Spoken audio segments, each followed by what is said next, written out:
இன்னொரு முறை சொல்லுங்க பார்க்கலாம். ஒரு மிகப்பெரிய காரியத்தை கர்த்தர் வைத்திருக்கிறார். யோசுவாவின் புத்தகம் 1ஆம் அதிகாரம் 1வது வசனம் எல்லாரும் சேர்ந்து படிக்கும்படி கேட்டுக்கொள்கிறேன். 1 2 3. கர்த்தருடைய தாசனாகிய மோசே மரித்த பின்பு கர்த்தர் மோசேயின் ஊழியக்காரனாகிய நூனின் குமாரன் யோசுவாவை நோக்கி. யோசுவாவில் எத்தனை புத்தகம் இருக்கு? எத்தனை அதிகாரம் இருக்கு? 24 அதிகாரம். எத்தனை அதிகாரம்? 24 அதிகாரம். எனக்கு தெரிஞ்ச அளவுக்கு நான் கணக்கு போட்டிருக்கிறது இந்த மாசமும் அடுத்த மாசமும், இந்த மாசமும் அடுத்த மாசமும், 2 மாசத்துல 24 அதிகாரத்தையும் நான் செய்து முடிக்கணும்னு விரும்புகிறேன். ஏன் 24 அதிகாரம் தெரியுமா? யோசுவா புத்தகத்தில் பெரிய ஒரு பெரிய காரியம் இருக்கு. என்ன தெரியுமா? யாருக்கு இல்லாத ஒரு பெரிய பாக்கியம் கர்த்தர் யோசுவாக்கு மட்டும் தான் கொடுத்தார். என்ன சொன்னா தெரியுமா? படிங்க பார்க்கலாம், அந்த வசனத்தை படிங்க பார்க்கலாம். நீ உயிரோடு இருக்கும் நாளெல்லாம் ஒருவனும் உனக்கு முன்பாக எதிர்த்து நிற்பதில்லை. உயிரோடு இருக்கும் நாள் வரைக்கும் ஒருவனும் உனக்கு எதிராக நிற்பதில்லை. மோசையோடு இருந்தார்கள், ஆனால் மோசைக்கு எதிர்த்து நின்றவர்கள் இருந்தார்கள். ஆனால் உனக்கு ஒருவனும் நிற்க மாட்டான். உன் வழி தனி வழி, உன் பாக்கியம் தனி பாக்கியம்.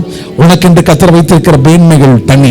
எதை போய் நம்புறீங்க? எனக்கு என்று கர்த்தர் பெரிய காரியங்கள் வச்சிருக்கிறாருன்னு நம்புற சதமா ஆமென் சொல்லுங்க பார்க்கலாம். சொல்லுங்க பார்க்கலாமே. இன்னைக்கு காலையில் உங்களோட பேச போறது யோசுவாவின் புத்தகம். எப்பவுமே நம்ம ஒரு காரியத்தை ஆரம்பிக்கும் பொழுது 1ஆம் அதிகாரம் 1வது அதிகாரத்தை நம்ம படிப்போம். ஆனால் யோசுவாவுக்கு மட்டும் ஒரு பெரிய ஒரு காரியம் இருக்கு. என்னன்னு பார்த்தீங்கன்னா, அவனுடைய வாழ்க்கை யோசுவாவின் புத்தகம் 1ஆம் அதிகாரத்தில் ஆரம்பிக்கல, அதற்கு முன்பதாகவே அவன் வாழ்க்கை ஆரம்பிக்கிறது. யாத்திராகவும் லேவியராகவும் என்னாகவும் உபாகமம் 4 புத்தகத்தில் 7 முறை அவனுடைய பேர் எழுதியிருக்கிறது. நல்லா புரிஞ்சுங்க. யாத்திராகமும் லேவியராகமும் என்னாகமும் உபாகமம், இது அத்தனை புத்தகத்தையும் யார் தெரியுமா முக்கியமான ஆளு? மோசே தான் முக்கியமான ஆளு. யாரு? மோசே தான். அந்த 4 அதிகாரத்திலையும் யோசுவா மறைக்கப்பட்டவனா இருந்தான்.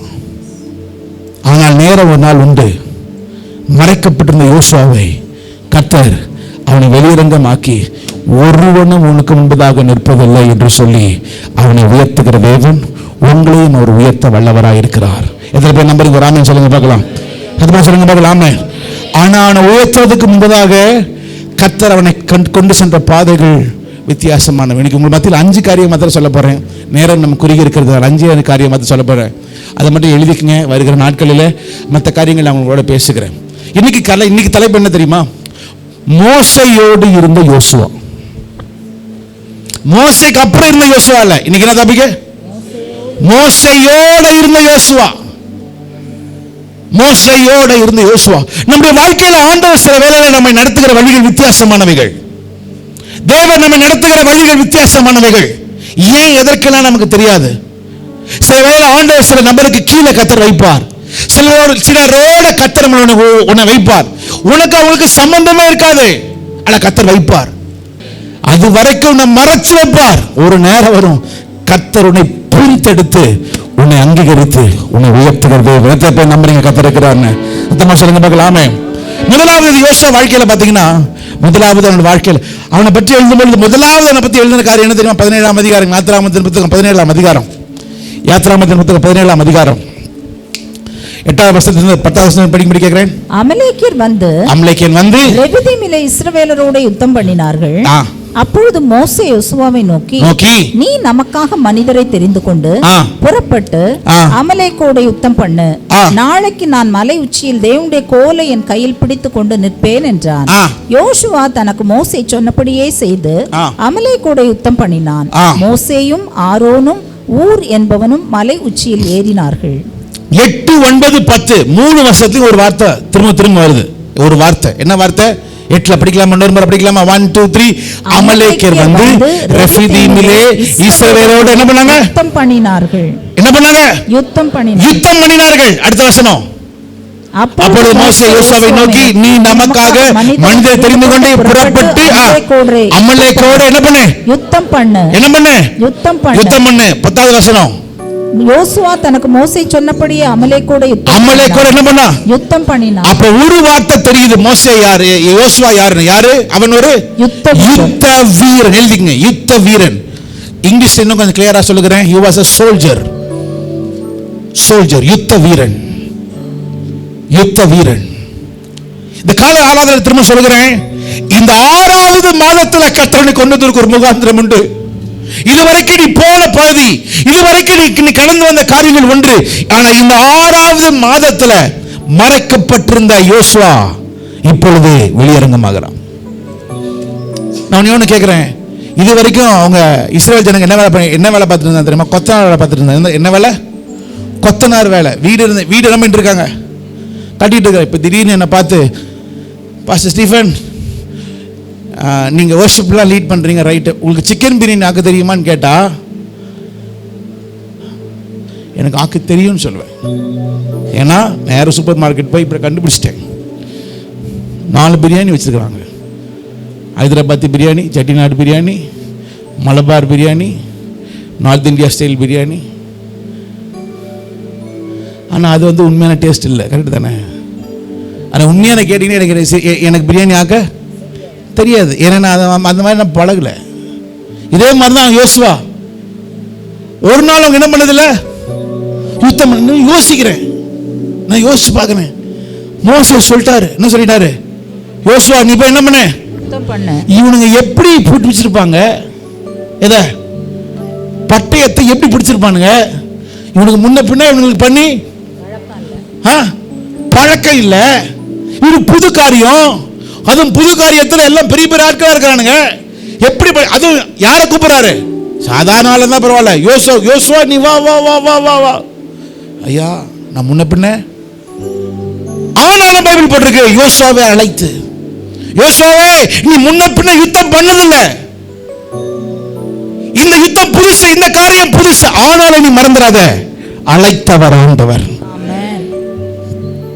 பிரித்தெடுத்தவர் ஆண்டவர். வாக்குத்தத்தத்தை கொடுத்தது யாரு? வாக்குத்தத்தத்தை கொடுத்தது ஆண்டவர். எவ்வளவு பெரிய பிரச்சனை இருந்தாலும் சரி, அவரை பிடித்துக்கொள். யுத்தம் பண்ணுவது நீ அல்ல, யுத்தம் பண்ணுவது நம்புறவங்க. நல்ல கையை தட்டுங்களேன், நல்லா தான் கையை தட்டி நல்லா தான் ஆமீன் சொல்லுங்களேன். சத்தமா ஒரு ஆமீன் சொல்லுங்களேன். எழுதி வச்சுக்கோ, எழுதி வச்சுக்க. 6வது மாசம் எழுதி வச்சுக்கங்க. புது பிரச்சனை தான் அந்த வருஷம், அந்த மாசம் உங்களுக்கு வரும். புது பிரச்சனை.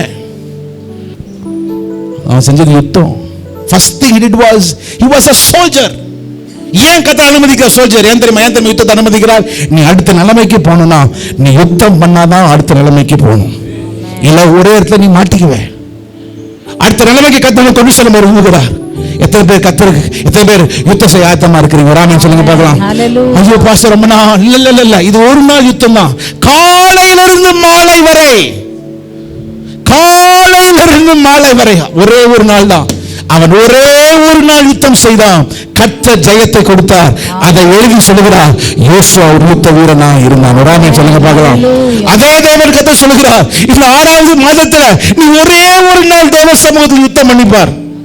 ஒரே ஒரு நாள். உன் பையனா இருந்தாலும் சரி, பையனை கொடுத்தது ஆண்டவர், உங்க மகளை கொடுத்தது ஆண்டவர், உங்க புருஷனை கொடுத்தது ஆண்டவர். சத்தமா சொல்லுங்க, ஆண்டவர். உங்க மனைவி கொடுத்தது ஆண்டவர், உங்க அப்பா அம்மா கொடுத்தது ஆண்டவர். இப்ப சொல்லுங்க, உங்க மாமனார் மாமியாரை கொடுத்தது ஆண்டவர். ஆண்டவர். கஷ்டமா இருக்கு பாஸ்டர், கவலைப்படாத. வனாந்தர பாதை தான் யுத்தத்தில் நிறுத்த ஒரு வல்லவராக இருக்கிறார். ஒரு ஆமென் சொல்லுங்க பார்க்கலாம். சத்தமா சொல்லுங்க பார்க்கலாம். ஆமென். ஆபிரகாம் பத்தி பேசணும் சொல்லலாம். ஆபிரகாம் விசுவாசத்தை சிறந்தவன் இல்ல? ஏனோக்கு தேவனோடு சஞ்சரித்தவன். மோசே பைபிள்ல போட்டிருக்காம சாந்த குணம் உள்ளவன். சாமுவேல் உண்மை உள்ளவனாக இருந்தான். எல்லாரும் கைவிட்டு போயிட்டாங்க, அவன் உண்மை உள்ளவனாக இருந்தான். தாவீது பைபிள்ல போட்டிருக்கு, தாவீது இதயத்துக்கு ஏற்றவனா இந்த கர்த்தரை அவன் ஆராதித்துக் கொண்டே அவன் இருந்தான், ஆராதித்துக் கொண்டே இருக்கிறான். அதே ஆண்டவர் உங்களையும் பார்த்து கேட்கிறார், நீ யாரு? நீ யார்? சார் ஒன்றும் தெரியல, கவலைப்படாதீங்க. இன்னைக்கு முன்பு சொல்லுகிறார், யோசுவா யார் தெரியுமில்ல? அவன் ஒரு யுத்த வீரன். உள்ளுக்குள்ள போய் எதையெல்லாம் எதையெல்லாம் கைவிடப்பட்டதோ அதை போய் அவர் சுதந்திரிக்க கர்த்தர் அவனோட இருந்தார். அதே தேவன் உங்களோடு அவர் இருந்து அவர் செய்ய வல்லவராக இருக்கிறார். நம்புறவங்க மாத்திரம் நல்ல கையை உயர்த்தி சொல்லுங்க, ஆண்டவரே என்னை யுத்த வீரனாக இருக்க விரும்புகிறேன். நல்ல போராட்டத்தை போராடுகிறேன், நல்ல போராட்டத்தை நான் போராடுகிறேன். என் ஓட்டத்தில் என் நல்ல போராட்டம், ஒரு நல்ல போராட்டம். நல்ல கையை உயர்த்தி சொல்லுங்க, ஆண்டவரே என் முழங்கால் படியிட்டு எவ்வளவு பெரிய நிந்தைகள் அவமானங்கள் வந்தாலும் சரி, பவுல் எழுதுகிறார் தீமோத்தேயுவே, நீ நல்ல போர் சேவகனாய் இருந்து தீங்கு அனுபவித்தாலும் பரவாயில்ல, நீ ஒரு நல்ல போர் சேவகனாய் போராட வேண்டும். உன்னோட இருக்கிறவர் அவர் பெரியவர். சத்தமா ராமன் சொல்லுங்க பார்க்கலாம், சத்தமா சொல்லுங்க பார்க்கலாம். முதலாவது யோசுவா, அவன் ஒரு யுத்த வீரன், he was a soldier. இரண்டாவது 24ஆம் அதிகாரம் 12வது வசனம். அப்பொழுது கர்த்தர் மோசேயை நோக்கி நீ மலையின் மேல் என்னிடத்துக்கு ஏறி வந்து, நீ மலையின் மீது என்னிடத்திற்கு ஏறி வந்து அங்கே இரு, நீ அங்கே இரு, நான் உனக்கு கற்பலகைகளையும் நீ அவர்களுக்கு உபதேசிப்பதற்கு நான் எழுதின நியாயப்பிரமாணத்தையும் கற்பனைகளையும் கொடுப்பேன் என்றார். அப்போது மோசே தன் ஊழியக்காரனாகிய யோசுவாவோடு எழுந்து போனான். அவன் எழுந்து போனான். மலையின் மேல் கடைசியா என்னைக்கு நீங்க கடைசியா மலையின் மேல போய் தேவ சமூகத்தை நோக்கி பார்த்தீங்க?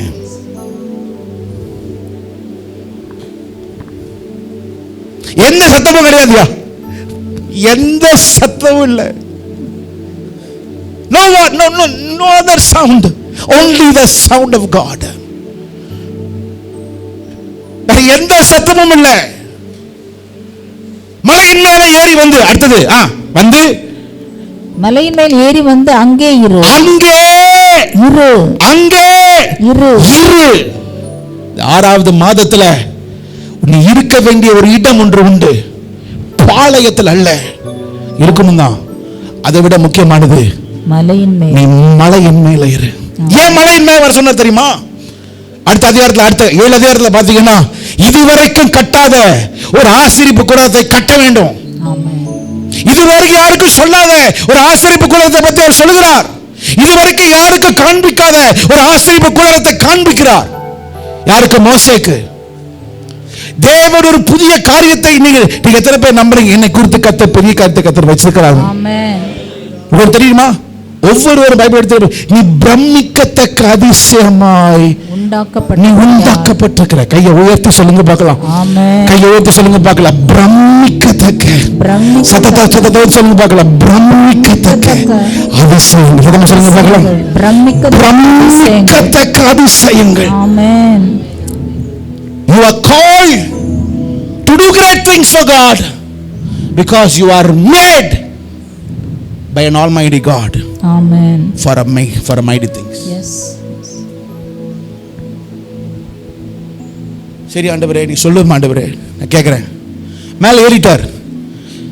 அடுத்தவர் சொல்லுகிறார், நீ மேல ஏறி வா, அங்கே சத்தமா சொல்லுங்க, சத்தமா சொல்லுங்க, அங்கே சத்தமா சொல்லுங்க பார்க்கலாம். அங்கே இரு, அங்கே இரு, இதுவரைக்கும் இரு.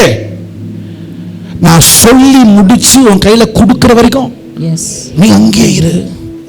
அதாவது உன்னதமானவருடைய மறைவில் சர்வ வல்லவருடைய அவன் தங்கும். உன்னதமானவருடைய மறைவு சொல்லுகிறது என்ன தெரியுமா?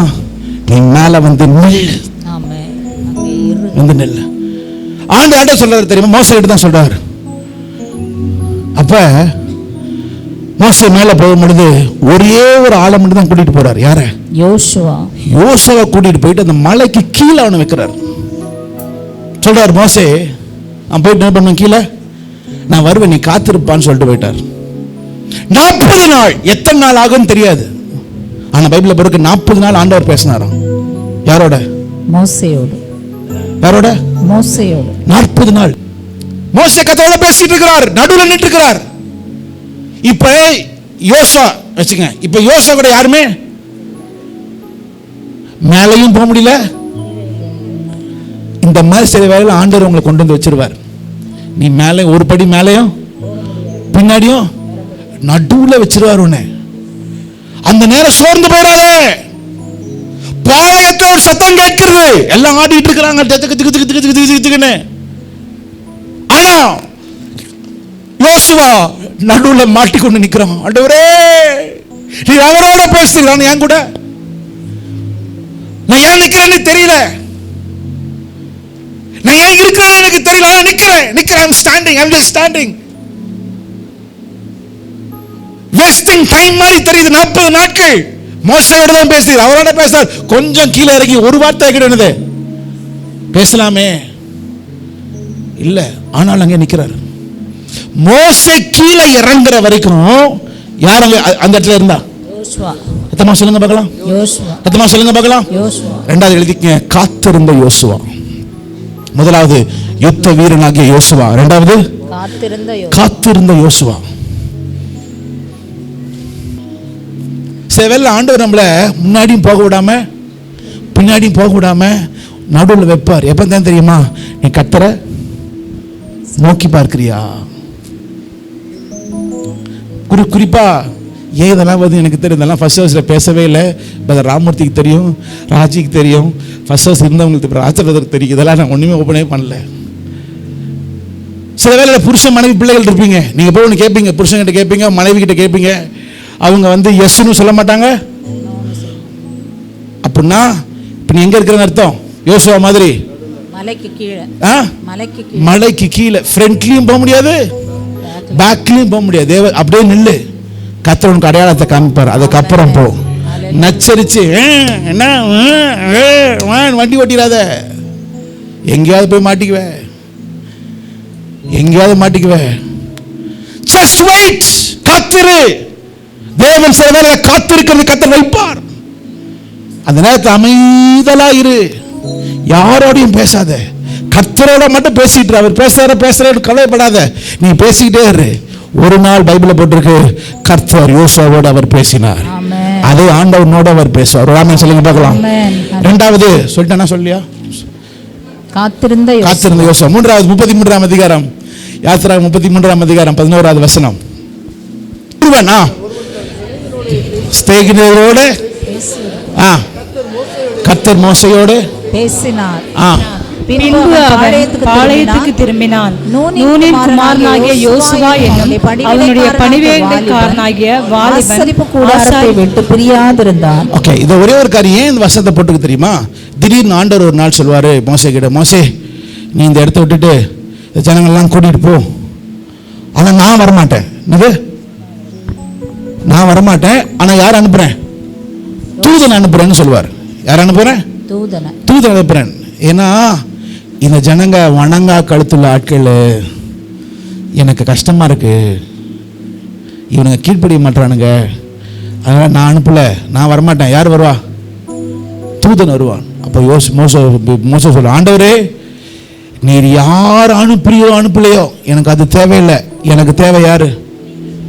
எனக்கு யார் தேவை? இன்னைக்கு காலையில கேட்கிற இந்த 6வது மாதத்தை நீ எதை வச்சு ஓடுற? எதை வச்சு புறப்படுற? இல்ல பாஸ்டர் அந்த தீர்க்கதரிசி ஒரு வார்த்தை சொன்னார், அதை வச்சுட்டு இல்ல எந்த தீர்க்கதரிசி வார்த்தை வச்சு பிடிச்சுக்காத, எந்த வாக்கு தத்தத்தை வச்சு பிடிச்சுக்காத, கர்த்தரோட நீ நடக்கணும், அவ்வளவுதான். ஆமென். அப்ப மோசே என்ன பண்ணாரு? ஆசரிப்பு கூடாரத்தை அவர் போட்டப்ப ஆசரிப்பு கூடாரத்துக்குள்ள யாத்திரை போக முடியும்? ஆசாரியன் தான் போக முடியும். யார் போக முடியும்? ஆசாரியன் போக முடியும். ஆனால் அந்த ஆசரிப்பு கூடாரத்துக்குள்ள ஒரு மனுஷன் போனானா, அவன் யாரு? யோசுவா. இன்னொரு முறை படிக்கலாமா? 33 அதிகாரம் 11 வசனம். எல்லாரும் படிக்க, எல்லா வாலிப தம்பிமார்கள் வாலிப தங்கச்சிமார்கள் எல்லாரும் படிங்க பார்க்கலாம். 1 2 3. ஒருவன் தன் சிநேகிதனோடு பேசுவது போல கர்த்தர் மோசேயோடு முகமுகமாய் பேசினார். பின்பு அவன் பாளையத்திற்கு திரும்பினான். நூனின் குமாரனாகிய யோசுவா என்னும் அவனுடைய வாலிபன் ஆசரிப்பு கூடாரத்தை விட்டு பிரியாதிருந்தான். மூன்றாவது பணிவிடைக்காரனாகிய யோசுவா. நீ பெரிய ஆளா இருக்கலாம், நீ யுத்தத்துல நீ வல்லவனா இருக்கலாம், எல்லாமே ஓகே, ஆனா நீ பணிவிடைக்காரனா இருக்கணும். அதாம்மா சொல்லுங்க பார்க்கலாம். பணிவிடைக்காரன். இங்கிலீஷ்ல சொல்லுங்க, சர்வெண்ட். சர்வெண்ட். இங்கிலீஷ்ல சொல்லல. First number 1 Joshua the soldier. இங்கிலீஷ்ல Joshua the soldier. Second, Joshua the soul waiter. தனித்து அவன் காத்திருந்தான், தனித்து காத்திருந்தான். மூன்றாவது, ஜோஷுவா த சர்வன்ட். யோசுவா என்கிற என்னக்காரன், பணி விடைக்காரன். என்ன ஒரு காரியம் தெரியுமா? நீ பிரசங்கிக்கிறவனா இருக்கிறதுனால, ஆராதனை நடத்துகிறனாலையும், நீ ஒரு லீடர்ஷிப் இருக்கிறதுனாலையும் அப்படியே போலாம். இல்ல இல்ல இல்ல இல்ல, ஆண்டவர் முதலாவது கேட்கிற நீ என்ன செய்யணுமா? பணிவிடை செய்ய. இயேசு கிறிஸ்து சீலையை எடுத்து தன் இடுப்புல அவர் கட்டி கொண்டு சீஷருடைய காலை அவர் கழுவுகிறார். ஒரு பணிவிடையா இறங்குகிறார். பெரிய பிரதான தீர்க்கதரிசி சொல்லப்பட்ட ஒரு நபர் இருக்கிறார், பேர் யோவான் ஸ்நானகன். ஆனா யோவான் ஸ்நானகன் சொல்லுகிறார், அவர் பெருக நான் சிறுக, நான் சிறுக. அவருடைய பாதரட்சைகளுடன் கழட்டுவதற்கு நாம் பாத்திரம் அல்ல. பவுலும் தீமோத்தேயும் சொல்லுகிறார்கள், பிலிப்பியர் 1 எடுக்க வேண்டாம், அவர் சொல்லுகிறார், நான் கிறிஸ்து இயேசுனுடைய அடிமை. I am a born servant of Jesus Christ. உங்களெல்லாம் கர்த்தர் உயர்த்தணும்னா கீழ்ப்படிக்கு போனாதான் எந்த படிக்கு போவீங்க? மேல் படிக்கு. சத்தமா சொல்லுங்க பார்க்கலாம். மேல் படி. மேல் படிக்கு போவீங்க. தாவீது ஒரு பெரிய ராஜா சொல்லுகிறார், 1000 நாளை பார்க்கலாம் பிரகாரங்களில் செல்கிற ஒரே நாள் நல்ல. அடுத்த வார்த்தை சொல்லுங்க பார்க்கலாம். ஆகாமியர் கூடாரங்களிலே இருப்பதை பார்க்கலாம், உம்முடைய ஆலயத்தில் வாசற்படியில் காத்திருப்பதை நாடுவேன். நான் அதை நாடுவேன். ஐயா, நான் ஒரு ராஜாவா இருக்கிறத பார்க்கலாம், நான் ஒரு பணிவிடைக்காரனா இருப்பது ஒரு பெரிய மேன்மை. ஒரு ஆமென் சொல்லுங்க பார்க்கலாம். நான் நம்புகிறேன் கர்த்தர் உன்னை உயர்த்த போகிறார். கர்த்தர் உன்னை உயர்த்துவார். அதுக்கு முன்பதாக கர்த்தர் எதிர்பார்க்கிறது நீ பணிவிடைக்காரனாய். நல்ல கையை உயர்த்தி சொல்லுங்க பார்க்கலாம். நீ எந்த நிலைமையில வைத்தாலும் ஆண்டவரே, எந்த நிலைமையில நீர் வைத்தாலும் ஆண்டவரே, எதை பிரியாமல் இருந்தா யோசுவா 33:11 ஆசரிப்பு கூடாரத்தை விட்டு பிரியாது. சத்தமா சொல்லுங்க பார்க்கலாம். ஆசரிப்பு கூடாரத்தை விட்டு. தம்பி, நீ பிரியாது இருக்க வேண்டியது ஒண்ணே ஒண்ணு, தேவ சமூகம் தான். ஆமென். மற்றது எல்லாத்தையும் கர்த்தர் என்ன பண்ணார்? அப்பப்ப பிரிப்பார்.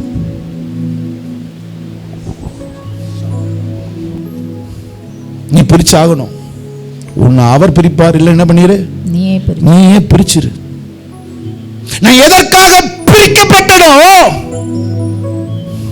அதை நாடி நான் ஓடுகிறேன். நீ நினைக்கிறீங்களா? இல்லவே இல்லை. தேவன் ஒரு மனுஷனை எங்க வைப்பார்னு சொல்ல முடியாது. திடீர்னு யுத்த வீரனா வைப்பார், திடீர்னு நீ காத்திருக்கிறவனா இருன்னு சொல்லிடுவார். திடீர்னு ஆண்டவர் பார்த்து சொல்லுவார், மகனே நீ காத்திருந்தது போதும், இப்ப நீ சமூகத்துல வந்து நீ பணிவிடை செய், பணிவிடை செய்.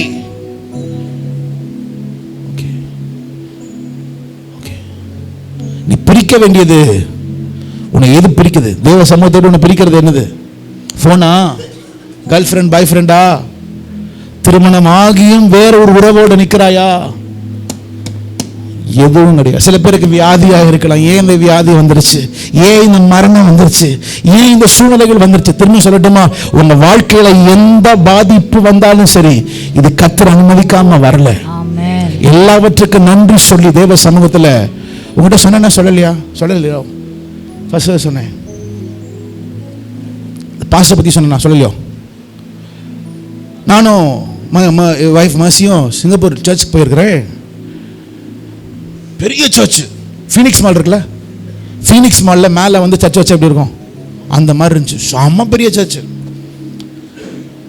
ஜாயினா வந்தவொடனே சொன்ன, டாடி நான் சில்ட்ரன் சர்ச்சுக்கு போகிறேன் டாடின்னு சொன்னான். ஃபஸ்ட்டு சில்ட்ரன் சர்ச் அந்த சர்ச்சுக்கு அவளை விட்டுட்டு நானும் வைஃபும் ஆராதிக்கிறோம். அந்த பாஸ்டர் வந்து, சீனியர் பாஸ்டர் வந்து, அன்றைக்கி நான் பேசலை, இன்னொரு ஒரு வயசானவர் ஒரு பேசுகிறாங்க, உங்கள் சர்ச்சில் வந்திருக்கிறாங்கன்னு சொல்லிட்டு அவர் இன்ட்ரடியூஸ் பண்ணி அவர் கூப்பிட்டார். ஸோ வந்து அந்த பிரசங்கர் எப்படி தெரியுமா வந்தார்? கையில் பைபிள் கொண்டு வரல, டைரி கொண்டு வரல, ஃபோனும் கொண்டு வரல, ஐபேடும் கொண்டு வரல, வெறும் கையாக வந்தார். ஒரு ஐயா, ஒரு தம்பி வந்து அவரை அப்படி பிடிச்சிட்டு கூப்பிட்டு வந்து புல்பீட்டில் வந்து விட்டுட்டாங்க. அவருக்கு இந்த மைக் இருந்துச்சு. நான் அப்படியே பார்க்குறேன், என்னடா முதல் முறையாக நான் பார்க்குறேன் ஒரு ஆள் என்னது பிரசங்கம் பண்ணுறதுக்கு என்னென்னலாம் ஒன்றுமே கொண்டு வராமல் சும்மா வந்து நிற்கிறாரேன்னு.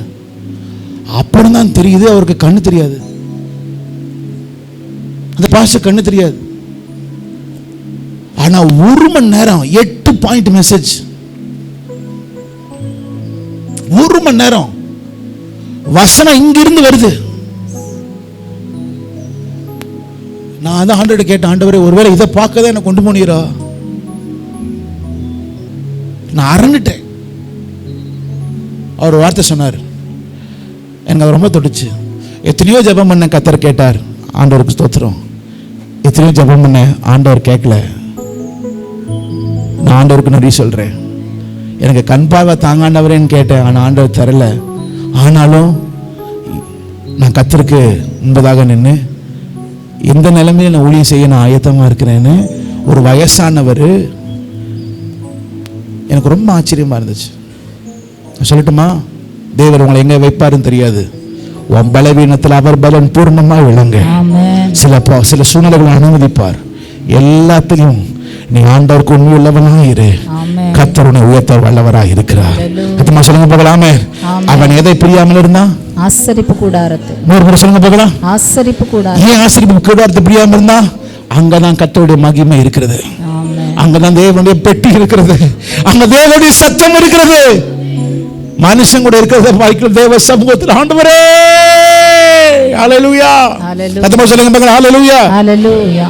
4வது என்னாகமத்தின் புத்தகம் 14ஆம் அதிகாரம். என்னாகமத்தின் புத்தகம் 14ஆம் அதிகாரம் 6ஆம் வசனத்திலிருந்து 9ஆம் வசனம் வரை. தேசத்தை சுற்றி பார்த்தவர்களில் நூனின் குமாரனாகிய யோசுவாவும் எப்புன்னையின் குமாரனாகிய காலேபும் தங்கள் வஸ்திரங்களை கிழித்துக் கொண்டு இஸ்ரவேல் புத்திரரின் சமஸ்த சபையையும் நோக்கி நாங்கள் போய் சுற்றி பார்த்து சோதித்த தேசம் மகா நல்ல தேசம், கர்த்தர் நம்மேல் பிரியமாயிருந்தார், அந்த தேசத்திலே நம்மை கொண்டு போய் பாலும் தேனும் ஓடுகிற அந்த தேசத்தை நமக்கு கொடுப்பார். சத்தமா சொல்லுங்க பார்க்கலாம். கொண்டு போவார், கொண்டு போவார். சத்தமா சொல்லுங்க பார்க்கலாம். கொண்டு போவார், கொண்டு போவார், கொடுப்பார், கொடுப்பார். எல்லா தம்பிமார்கள், வாலிப தம்பிமார்கள், வாலிப தங்கச்சிமார்கள் 2 கையை உயர்த்தி சொல்லுங்க பார்க்கலாம். என்னை கர்த்தர் சிறந்த இலக்கு எடுத்திருக்க, அவர் கொண்டு போவார். சத்தமா சொல்லுங்க பார்க்கலாம். பெரிய காரியத்தை என் கையில் அவர் கொடுப்பார். சத்தமா சொல்லுங்க பார்க்கலாம். கொண்டு போவார், கொடுப்பார். அடுத்தது சொல்லுங்க பார்க்கலாம். கொடுப்பார். கொடுப்பார்னு சொன்னது யார் தெரியுமா? 10 பேர் இல்ல, யாரு? யோசுவா and காலேப். ஏன் அப்படி சொன்னாங்க தெரியுமா? எல்லாரும் பார்த்தது உண்மைதான். அவன் பயந்தது என்ன தெரியும்? 10 பேரு அங்க ராட்சசர்கள் இருக்கிறாங்க. யார் இருக்காங்க? ராட்சதர்கள். இன்னொரு முறை சொல்லுங்க பார்க்கலாம். ராட்சசர்கள் இருக்கிறாங்க. உங்களுக்கு தெரியுமா? இந்த செய்தியை கேட்ட உடனே 38 வருஷம் ஒரே இடத்துல இருந்தாங்க. எத்தனை பேர் காலையில் இருக்கிறீங்கன்னு தெரியல. ஒரு பெரிய பிரச்சனையை பார்த்து எத்தனை வருஷம் ஒரே இடத்துல நிற்கிற, இதோ சுகவீனம், ஏதோ பலவீனம், ஏதோ தோல்வி, இந்த காரியம் நடக்க மாட்டேதுன்னு, இனி வாழ்க்கை ஓடாதுன்னு சொல்லி இந்த ஆனாக்கின் புத்திரர்கள் அவர்கள் பெரியவர்களா இருக்கிறார்கள், ஒரு ஜெயன்ஸா இருக்கிறாங்க. அதை பார்த்து 10 பேர் சொன்னதை கேட்டார்கள். நான் யோசுவா மட்டும் தான் சொன்னார், எனக்கு தெரியும் அங்க பெரிய பெரிய ராட்சசர்கள் இருக்கிறாங்க, ஆனால் எனக்கு ஒண்ணு தெரியும், கர்த்தர் நம்மை கொண்டு போவார். சொல்லுங்க பார்க்கலாம். கர்த்தர் நாம என்ன பண்ணுவார்? கொண்டு போவார். அடுத்தது கொடுப்பார். அதமா சொல்லுங்க. அடுத்தது என்ன பண்ணுவார்? எனக்கு கொடுப்பார். சொன்னது யாரு? யோசுவா. யோசுவா. எத்தனை பேர் நீ காலையில சொல்ல முடியும்? உங்க கண்களுக்கு முன்பதாக சில பெரிய பெரிய ராட்சசர்கள் இருக்கலாம், ஆனாலும் கர்த்தர் உன்னை ஏன் தெரியுமா வச்சிருக்கிறாரு? உன்னை கொண்டு போவார், கொடுப்பார். உனக்கு அவர் கொடுத்து உன்னை உயர்த்த வல்லவராக இருக்கிறார். 2 பேர் மாத்திரம்தான் அவங்க என்ன சொல்றாங்கன்னா, இது முடியும். ஏன் முடியும்னா, இது கர்த்தர் நம்மோட இருக்கிறார். மீதி 10 பேர் எதை பார்த்தாங்க தெரியுமா?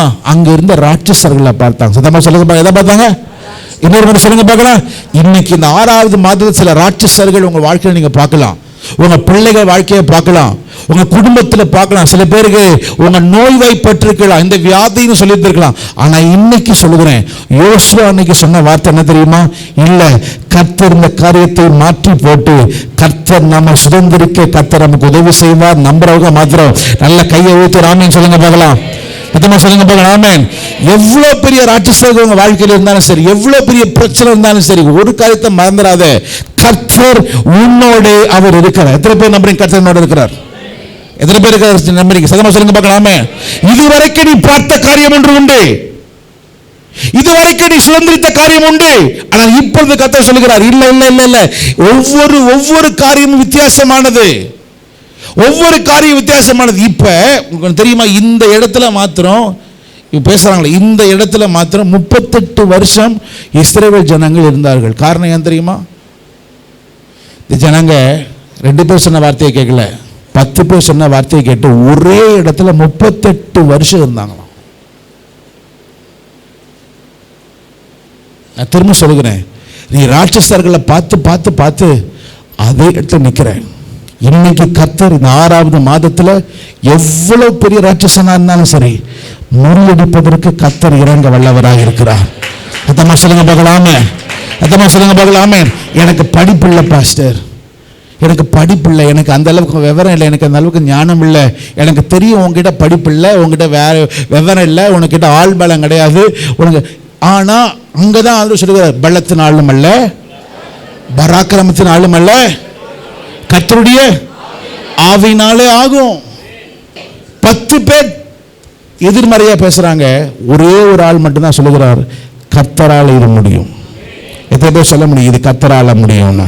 எத்தனை பேர் சொல்ல முடியும் கர்த்தரால முடியும்? இன்னைக்கு திரும்ப சொல்லுகிறேன், நீ இன்னைக்கு இங்க உட்கார்ந்துருக்கிற, யார் யாரெல்லாம் வெளிநாட்டுக்கு போவீங்களா எனக்கு தெரியாது, எழுதி வச்சுங்க. இந்த வருஷம் முடிவதற்குள்ள இது உன்னால் ஆவதில்லை, இது கர்த்தரால் ஆகிறது. உன்னை எடுத்து கர்த்தர் பயன்படுத்த வல்லவராய் இருக்கிறார். ஒரு ஆமென் சொல்லுங்க பார்க்கலாம். கடைசியாய் 31ஆம் அதிகாரம் 7வது வசனம், உபாகமத்தின் புத்தகம் 31ஆம் அதிகாரம் 7வது வசனம். பின்பு மோசே யோசுவாவை அழைத்து இஸ்ரவேலர் எல்லாரும் பார்த்திருக்க அவனை நோக்கி பலங்கொண்டு திடமனதாயிரு.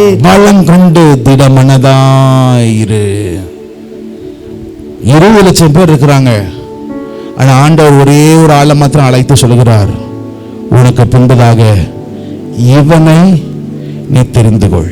ஒரு ஆமென் சொல்லுங்க பார்க்கலாம். தெரிந்து கொள்ளப்பட்ட மோசே, சரி, தெரிந்து கொள்ளப்பட்ட யோசுவா. முதலாவது யுத்த வீரனாகிய யோசுவா, இரண்டாவது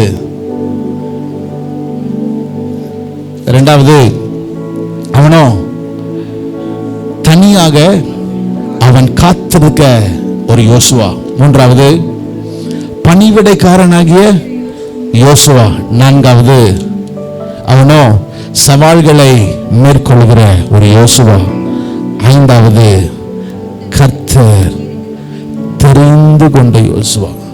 உங்களுக்கு தெரியுமா, இப்பதான் அவனுடைய வாழ்க்கை என்ன பண்ணுது, ஆரம்பிக்கிறது. நான் நம்புகிறேன், நான் விசுவாசிக்கிறேன். 5 மாசம் முடிச்சு என்ன நடக்க போதோ தெரியல. நான் திரும்ப சொல்றேன், இந்த 6வது மாதத்துல இருந்தா உங்க காரியத்தை கர்த்தர் வாய்க்க செய்ய வல்லவராய் இருக்கிறார். 5 மாதங்கள் நீ கடந்து வந்த பாதைகள் ஆயிரங்களா இருக்கலாம், நீ எவ்வளவோ செலவு பண்ணிருக்கலாம். இந்த 6வது மாதத்துல உன் கண்களுக்கு முன்பதாக பார்த்த அந்த ராட்சசர்கள் உன் கண்களுக்கு முன்பதாக அவர்கள் விழுவார்கள் என்று கர்த்தர் உனக்கு தீர்க்க தரிசனமாய் அவர் சொல்லுகிறார். அது வியாதியா இருக்கலாம், அது நபரா இருக்கலாம், அது எந்த சூழ்நிலையா இருந்தாலும் இருக்கலாம். யோசுவா பார்த்து சொல்லுங்க, யோசுவா மாதிரி சொல்லுங்க, கர்த்தர் அவர் என்னோடு அவர் இருக்கிறார்.